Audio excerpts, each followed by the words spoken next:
How's it going, everyone? This is Phone Gaming Connoisseur, and welcome back to another game guide video for Mortal Online 2. And today we're playing on version 2.1.6.39.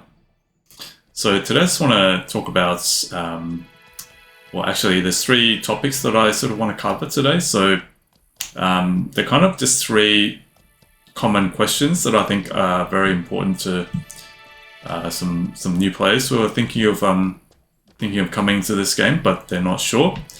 And so if you've been on the Reddit or Steam reviews or a number of other websites or sources, you've probably come across these three questions at one time or another. So, okay, so the first question is, will I get ganked the moment I step out of the town gates? So this is a question, I think this is probably the most common question that I come across, and I don't know whether it's coming from legit new players who are asking this question, or whether it's just like an online troll that's trying to spread their narrative. That this game is so dangerous, that it is so dangerous that new players coming in will just get ganked the moment they step out of the town gates. So I'm going to answer all these three questions based on my experience. So now your experience may vary. So I'm not saying that what is true for me will be true for you, but this is just from my own experience. And so I've been playing Mortal Online 2 for many years, ever since it was in alpha, and also Mortal Online 1 before that. So my answer to the first question is, most of the time, the answer is no. Most of the time, you are not going to encounter player killers. As a matter of fact, I think you have more chance of dying to mobs, other NPC creatures or enemies, or dying to some error that you made, maybe falling off too great a distance, or something like that, or drowning, carrying too much stuff, and then you walk into a deep water and then you can't get out and die, and drowning from that.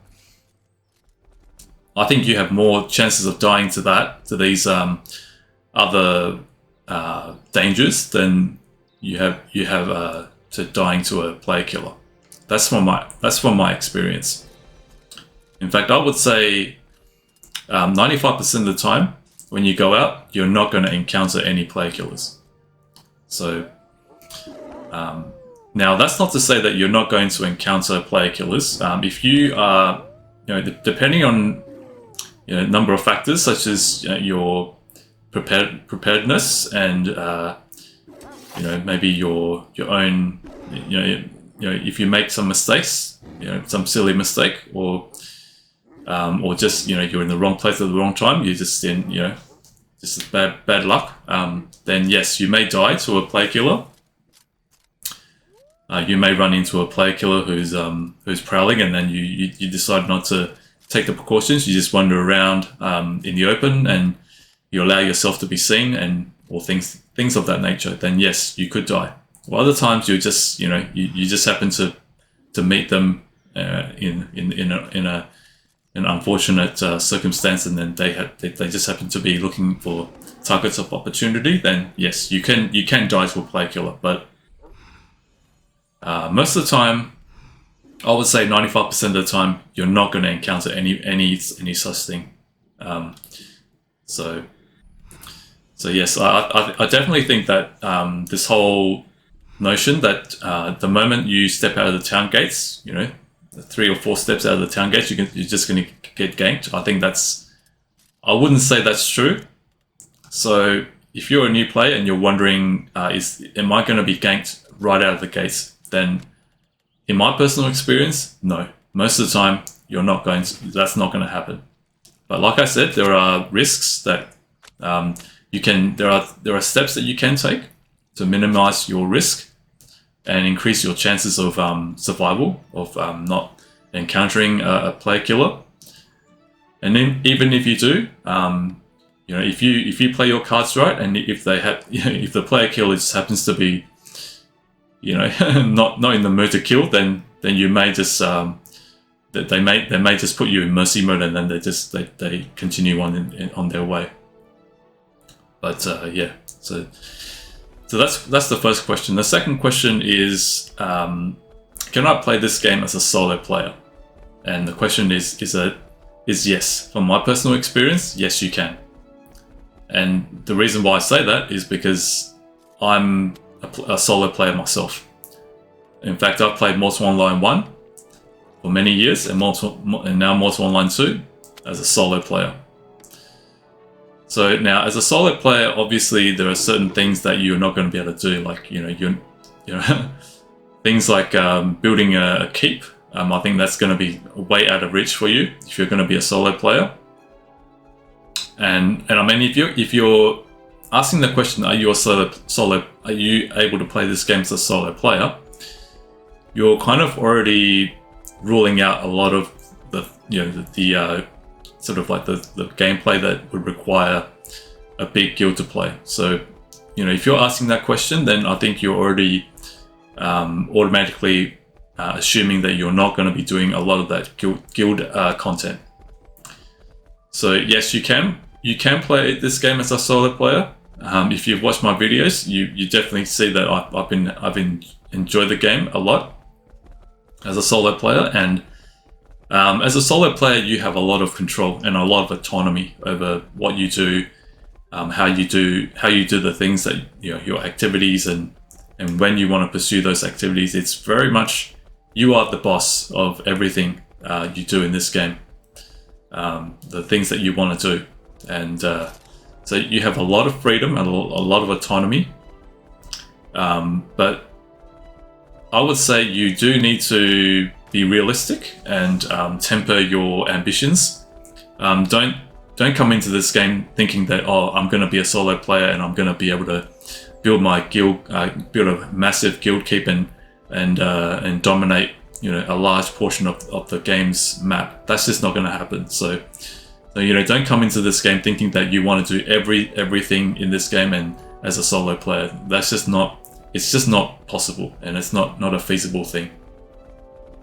However, that does not mean that you cannot participate in those activities that are normally reserved for large guilds. So if you know how to make friends, if you know how to build connections with people outside of your outside of your friend circle, if you're good at if you're good with diplomacy, you have good people skills, then you can make friends with other guilds, not formal alliances, but just, good relationships with those guilds and other players. And if you do that, then you may be able to participate in their guild activities. So, and you may be able to find yourself being able to, do things that you normally wouldn't be able to do as a solo player. So, maybe if your friends are in a guild and in a big guild, and they come under attack from an enemy guild, and they're calling all their friends to please assist us in the defense of our guild keep in whatever region, and then you'll be able to participate in that, and you can participate as a friendly. And you'll be able to, ad hoc participate in those activities that you wouldn't otherwise be able to do as a solo player. So if you get what I'm trying to say. So yes, definitely you can play this game as a solo player, and there's a lot of things that you can do as a solo player. I'm actually I have my own repertoire of activities that I like to do. Things like traveling, trading, going on PvE hunts and crafting and resource gathering and all different kinds of things. But obviously you have to keep it at a scale that is doable, as a solo player. And also if you have a pet, like I do, like I have a black bear, then you'll be able to solo content that would probably be a bit out of reach for the solo player who doesn't have a pet. So if you have a pet, then you'll be able to do a little bit more than what the regular player will be able to do. So definitely, consider investing in a pet. I think pets are very important in this game. And I mean, just traveling alone, you'll need a pet. You'll need a horse or some other rideable mount that can take you from point A to B. Because let me tell you this. This is a fact that I think you will find out very quickly. If you are on foot, don't even think about traveling. I don't think you'll be able to make it. Because if you've seen my videos, you'll probably see that there are many types of creatures out in the wild that can chase you down on foot, no matter how fast your running skills are. And they will be able to outrun you, outchase you, and hunt you down and kill you. So that's why I say pets are kind of almost like integral to this game on a fundamental level. Just traveling alone would unless you're someone who is very good at evading enemy creatures out in the wild and watching out for outlaw ambushes and that kind of thing, then yes, you may be able to navigate the wild on foot, but I would say 99.9% of the time, you are going to need a mount and a pet. So do consider investing in a pet. If you want to participate in any kind of meaningful content in this. If you want to participate in any meaningful content in this game. All right. So the third question and that I want to talk about is there a power imbalance or power disparity between the veteran player and the new player?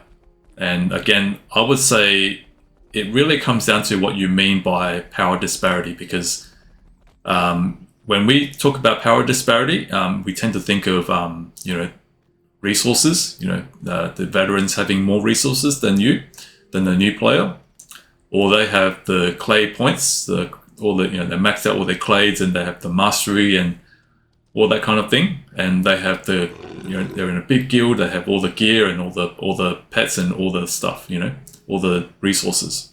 So if that's what you mean by power disparity, then okay, then yes, there may be a power disparity, but in my personal opinion, I don't think there is such a big power gap, because as a new player, you can actually build yourself up to a sufficient level on the starter island on Haven.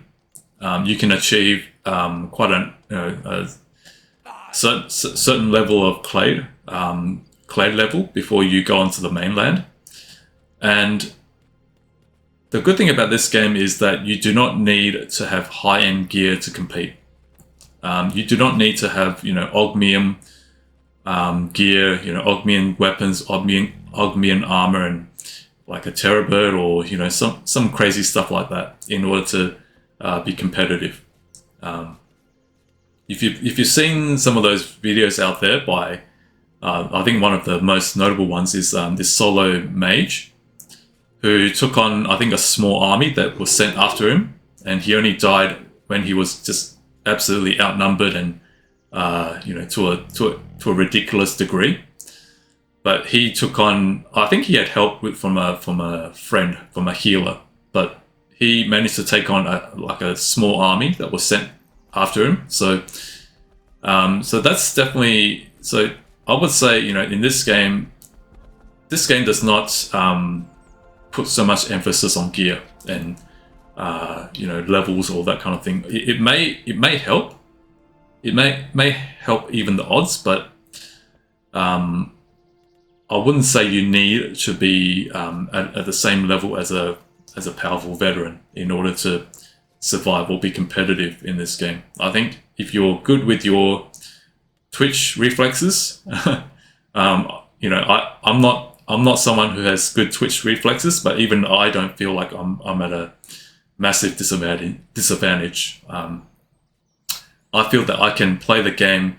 I have my own way of playing the game to not only survive but thrive in my own way. I mean, my bank has lots of resources, and that's accumulated through just, my own ways of making sure that I maximize my returns, and also being able to, just through determination and just, not wanting to give up. When I fail, then I just get back up and just keep going. So you could say that, all the success that I've had in this game is due to just dogged determination, just, not willing to give up, even after a setback. And, if even after a setback, there are lessons that you can learn. And if you learn from your lessons, if you learn from your mistakes, then you will be able to make sure that you do things better next time, that you do things differently in such a way that what happened to you before will not happen to you again, or at least you will not allow it to happen to you so easily. So that's how you even out the supposed, the quote unquote power disparity or the power imbalance. So obviously, if you measure it in terms of clay levels and the amount of resources, then yes, one can probably say that, there is a power imbalance. But if you look at it in a different way, the way that I see it, I wouldn't say that there is a power imbalance, or at least it's not such a big power gap. And so my answer to the last question is not really. It all depends on how you look at it. So if you're a new player, I would say don't look at the quote unquote power imbalance in terms of numbers, in terms of the level that power levels and resource amount of resources and that kind of thing. Instead, look at it in terms of what can you bring to the table, and what can you do to make yourself more of a survivor, to ensure that you achieve success at your own pace, in your own what do you call? Yeah, so it's achieve success in your own way, in a way that is doable to you.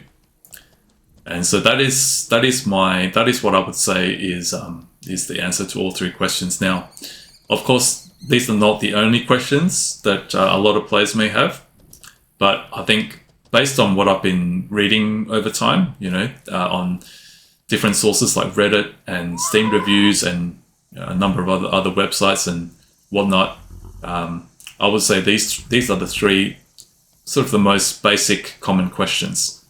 So I hope this answers these questions for you, and so yeah, if you found this video useful, please do let me know by if you have other questions in your mind, then please do put it in the comment section below, and I will try to answer them. And please do give this video a thumbs up if you found it helpful, and of course, and if you haven't subscribed, please do that and enable the notifications so that you'll be informed of any new content that are uploaded in future. And obviously, and also please do share this video and get the word out, and that will definitely help as well. So I want to thank you for watching this video today, and hope to see you again in my future videos. But for now, thank you, and thank you for watching, and look forward to seeing you again in the next video. So have a good day. This is Fine Gaming Connoisseur. Take care.